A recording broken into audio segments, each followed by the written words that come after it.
Saudi Arabia, built on oil, spends its fortune building a city with no cars, no roads, no fossil fuels. And to do it, they are digging a trench 170 kilometers long through raw desert. From orbit, the scar is unmistakable. A perfectly straight line drawn with impossible discipline across Tabuk's dunes. No river carved it, no fault line opened it. Human hands did this, machine by machine, month by month.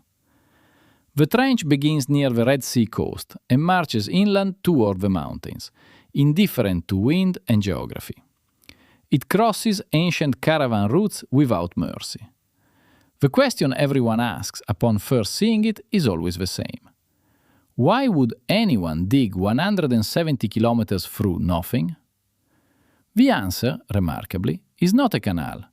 It is, against all odds, a city. This is NEOM, the flagship of Saudi Arabia's Vision 2030. The trench you see is the foundation of a megastructure called the Line, unprecedented in ambition and scale. 170 kilometers long, 200 meters wide, 500 meters tall, taller than the Empire State, stretched across a distance greater than the entire length of the island nation of Jamaica, end to end. Two parallel mirrored walls rising from the desert floor, enclosing a linear world designed for 9 million residents. By the year 2045, inside there will be no cars, no streets, and no traffic lights whatsoever. Everything you need, according to the brochures, reachable within a comfortable 5-minute walk from your front door. And every corner of the city reachable within 20 minutes by underground high-speed rail, if it truly rises. The price tag is difficult to comprehend. Official estimates begin at 500 billion United States dollars. Independent analysts place the true cost closer to 2 trillion, more than the annual GDP of most nations. All of it channeled into a single straight line across one of the harshest environments on the planet. But here's the thing, the geometry itself hides a deeper problem that no amount of money can solve. Cities, for as long as they have existed, have grown outward in rings and grids around wells and harbors. Every organic city on Earth radiates from a center because that shape minimizes distance between any 2 points. A straight line does the opposite. It maximizes the average distance between residents along one single axis. It makes redundancy nearly impossible. If one segment fails, the entire chain is severed in an instant. And the environment offers no mercy. Summer temperatures in Tabuk regularly climb past 50 degrees Celsius here. Sandstorms scour steel to bare metal within a decade. The nearby Gulf of Aqaba sits above an active fault. Migratory birds have followed corridors here for hundreds of thousands of years, older than any human civilization. A mirrored wall 500 meters tall, stretching 170 kilometers, would slice their sky in half. Satellite images tell an even more sobering story about what is actually happening on the ground today. Once promised to house 9 million people by 2030, the construction has quietly and dramatically contracted. Analysts studying the site week by week report shrinking scope, missed milestones, and internal budget disputes everywhere. And yet, some engineers, speaking anonymously, have quietly called the full design physically impossible against all odds. Why would engineers defy every rule of urbanism, building the single shape a city was never meant to take? The idea is not new. In 1882, Spanish urbanist Arturo Soria proposed the Ciudad Lineal, a single spine of housing, transit, industry stretching in one direction forever. Soria built a small fragment outside Madrid. It exists to this day, a quiet suburb, an echo of an ambitious idea that never truly scaled. Half a century later, Soviet planner Nikolai Miliutin revived the idea for Stalingrad. Factories, housing, greenery in parallel bands. War intervened, the plan died in rubble. Le Corbusier drew his Obus plan, a serpentine megastructure hugging Algiers. It was never built. every linear city at every scale has failed, and the reasons repeat with remarkable consistency. Rigid geometry cannot absorb population change. Utilities become vulnerable single points of failure across every kilometer of infrastructure. Residents, given the choice, drift toward the ends of the spine and abandon the hollow middle, always. Even modern experiments prove the pattern. Masdar city in the Emirates, launched 2008, remains largely empty today. Songdo in South Korea, built from scratch on reclaimed land, remains half empty more than a decade after opening. History delivers a clear verdict: linear cities cannot work. And yet the trench in the Saudi desert keeps growing. To understand why, look past the architecture toward the treasury. Saudi Arabia holds the largest oil reserves outside Venezuela. But the age of oil, everyone in Riyadh knows, is finite. Global demand will peak within decades. Electric vehicles, solar power, and green hydrogen are eroding the very foundation of the kingdom's petroleum-based wealth. Vision 2030 is the answer. A national pivot toward tourism, technology, logistics, and renewable energy sources. The real reason for the line is not housing. It is diversification, made visible in concrete and steel. But here's the thing. The trench itself is engineered to do far more than simply hold the city. Beneath the pedestrian layer, a high-speed rail spine will move passengers end-to-end in just 20 minutes. That is faster than most metropolitan metros can cross a single district within their own downtown core.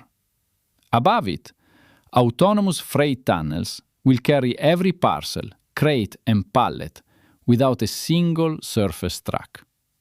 The mirrored facade is not vanity. It is a radiative cooling shield, engineered against harsh solar loads. It reflects heat away from the interior, while allowing thermal energy to escape upward into the cold desert sky. Vertical stacking replaces suburban sprawl.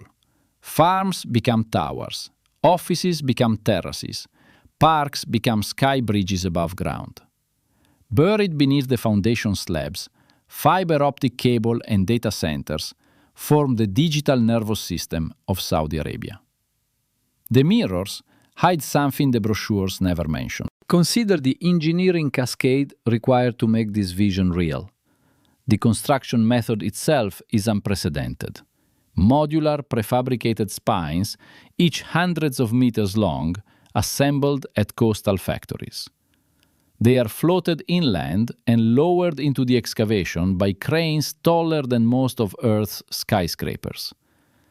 Every joint accommodates thermal expansion in a climate that swings 40 degrees between scorching day and freezing night. Water, in a desert with almost no rainfall, arrives entirely from the distant sea along the Red Sea coast. Massive desalination plants pump purified water inland, feeding vertical farms stacked 20 stories high toward the desert sky. Those farms use closed-loop hydroponics that consume 90% less water than traditional open-field agriculture ever could. Power comes from the neighboring Helios plant, a green hydrogen facility that splits seawater using solar and wind. It produces fuel without carbon, and when finished, will be the largest green hydrogen project anywhere on Earth. Output moves by pipeline, ship, and rail, feeding not only the line, but potentially the industries of Europe. Autonomous freight tunnels run below the pedestrian layer, silently carrying everything a modern megacity consumes each day. Above them, sensors track every microclimate, every airflow, every crowd density across the entire 100-mile linear structure. Artificial intelligence then adjusts temperature and lighting block by block, tuning the city like a living instrument. Deep beneath, seismic dampers similar to those in Tokyo's tallest towers absorb any tremor from the Aqaba fault. Every subsystem depends on one fragile assumption: that the money keeps flowing without interruption for decades. And that money buys more than a city. It buys geopolitical position across an entire hemisphere of global trade. The line does not simply cross the desert. It aligns with one of the most valuable choke points in global commerce. The Red Sea corridor carries roughly 12% of the world's shipping traffic through its narrow, contested waters. At its western terminus, plans have circulated for years for a bridge or tunnel connecting the kingdom to Egypt. That link would physically join Africa to Asia for the first time in modern recorded history. If completed, it would reshape trade routes that have flowed by ship along these waters for centuries. Financing the entire endeavor is the Public Investment Fund, the Saudi sovereign wealth fund of staggering scale. It is now among the largest pools of capital on the planet, wielded with unprecedented strategic ambition. It holds stakes in electric vehicle makers, video game studios, football clubs, and international cruise lines. NEOM is its centerpiece, its most visible bet, its most exposed and consequential financial risk. The human cost has already been paid, quietly, in the sand, before a single mirror panel was raised. The path of the line runs directly through the ancestral lands of the Huaytat, a Bedouin tribe of Tabuk. The villages were cleared to make way for construction, their protests answered with detention and silence. Foreign labor, drawn from across South Asia and East Africa, now fills the sprawling desert war camps.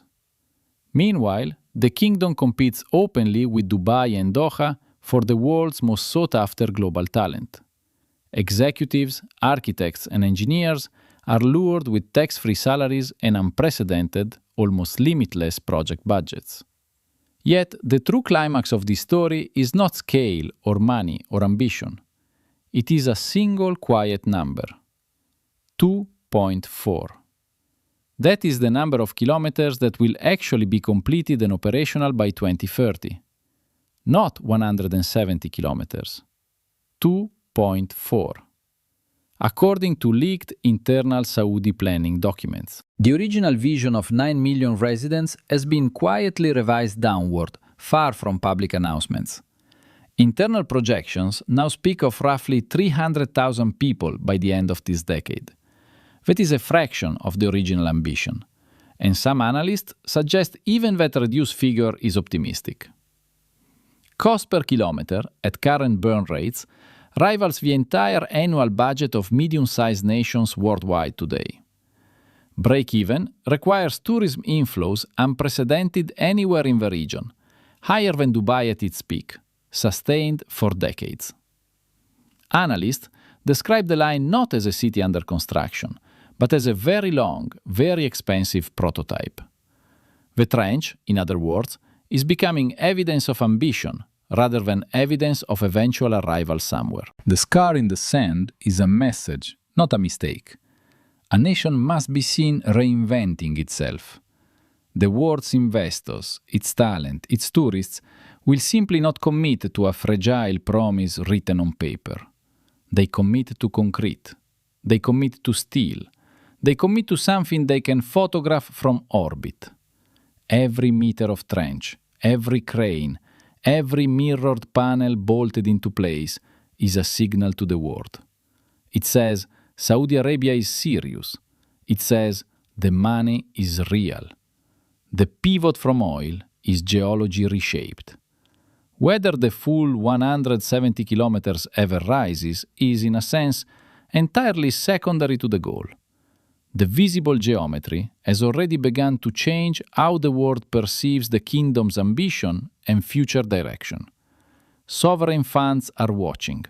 Technology firms are opening offices. Universities are partnering. Cruise lines charting new routes. The line is also a test bed.